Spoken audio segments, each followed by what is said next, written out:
So I've been thinking about which video to start with, and I thought a really good one is responsibility. This is the heart, I would say, of traditional and new conservatism, and really the heart of personal growth. So this is leadership training 101. So for example, I've done corporate leadership training for the last 10 years or so.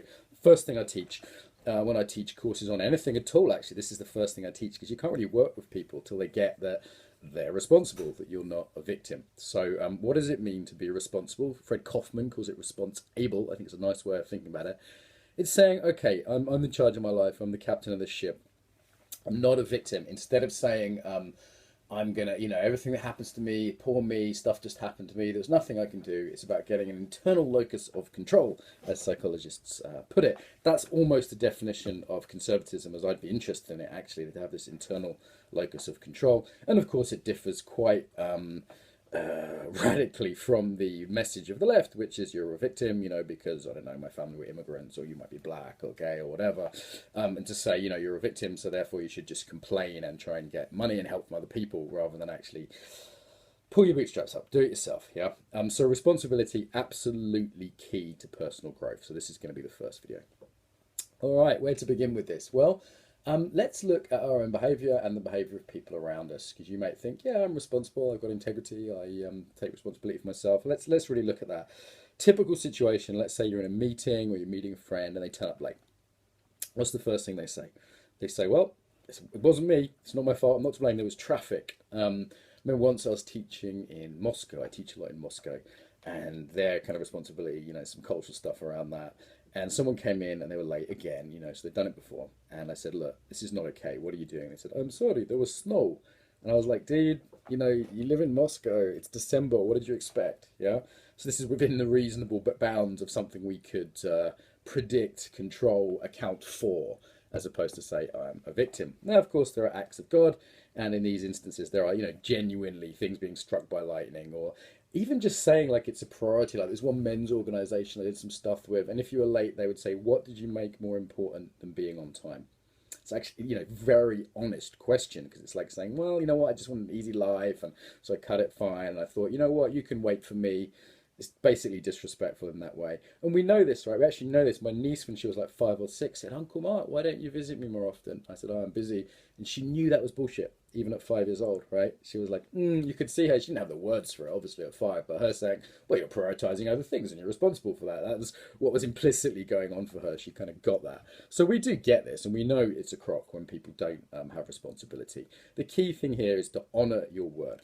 Yeah, so we look at doing another video on honor later on. Word is absolutely massive to conservative personal growth point of view.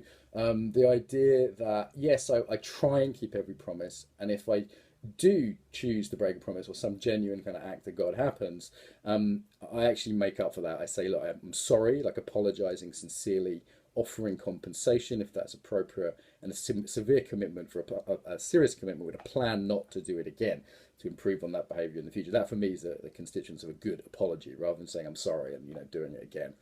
So those components. So we're honoring our word. It's a big deal for me if I break my word. I might phone up a client and say, you know what, it looks like I'm going to be late. I'm really sorry. I'm going to give you some money off. What do you need? And that happens so rarely, because, it's just that commitment to your word is important. This, of course, leads to trust. So not only is it important for ourselves, that sense of integrity, but also if people are going to trust us, right? If we are not honoring our commitments, if we're breaking promises left, right, and center, we develop a reputation with people.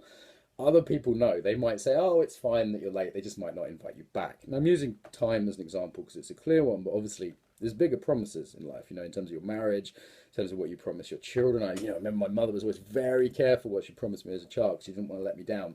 I really respect that in her, I respect that mentality, that her word was her bond, and she didn't want to ever lie to her children, because she wanted the children to trust her, So when my mum told me she was do something as a child, I could relax and have what's called secure attachment and go, okay, that's going to happen. She's going to pick me up from school or give me a lift or whatever it was, when I was a kid. Really helpful for kids as well. So in business, our promises are what we're paid for. So why does someone give me money as a psychology trainer or as a coach? Because I'm going to get a certain result. I'm making a commitment to that. Yeah. So this is all about integrity. This is all about trust. This is also about being effectively coordinate. I've just got kind of hippie mates that I just don't trust to turn up. They're good people. It's not like a moral thing, but I don't, slightly disrespectful. It's a slightly moral matter, but not primarily. It's just predictive. I just go, you know what? I never involved this person on a business project because it's going to be too much trouble to keep rearranging stuff and to be waiting and to be let down and, you know, them not deliver. So I break my promise to someone else, then my integrity suffers. So, yeah, we live in these chains of accountability. So responsibility, absolutely massive. I think this is the key piece. I think it's at the heart of conservatism. It's at the heart of personal growth anyway. So, I mean, this is the first thing you learn on a landmark course or, you know, any of the classic personal growth kind of courses that exist. And as I said, when I'm teaching leadership, this is it. When I teach stress management, this is 50% of it, or what you can change, as long as accepting what you can't. Yeah, it's absolutely key. So all these videos are going to have some exercises. These are, you know, you can look at these videos just theoretically to ponder on. If you want more, look up my name and responsibility on YouTube. You'll see some other videos on this that I've done in the past as well, longer ones. However, you might want to take this into action. For me, one of the things I like about the conservative kind of way of looking at things, it says what matters is actions. It's not about having the right politically correct words, it's what you do. And I think that's the heart of good personal growth as well. We can talk about things, we can have all the shelf help, you know, all the books, but actually, you know, what do you do as a practice? So practice, pick a period. A lot of my little exercises will be like this. Pick a period either for a day or for a week and say, right, I'm going to absolutely honor my word in this time.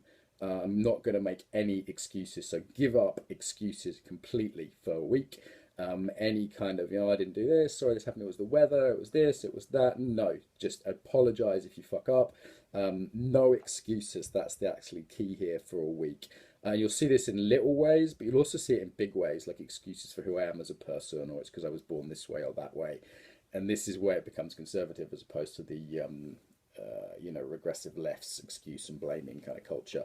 So accept responsibility, keep a diary of that, and also ask the people around you to call you on this, because everyone knows when you're full of shit, but they don't usually have permission. So actually call them, actually say to them, look, your colleagues, your wife, your family, your husband, whatever it is, and say, I want you to tell me when I make an excuse. I want you to call me on this, because we all whine and we can kind of miss it. So getting those people to lovingly hold us to account on this.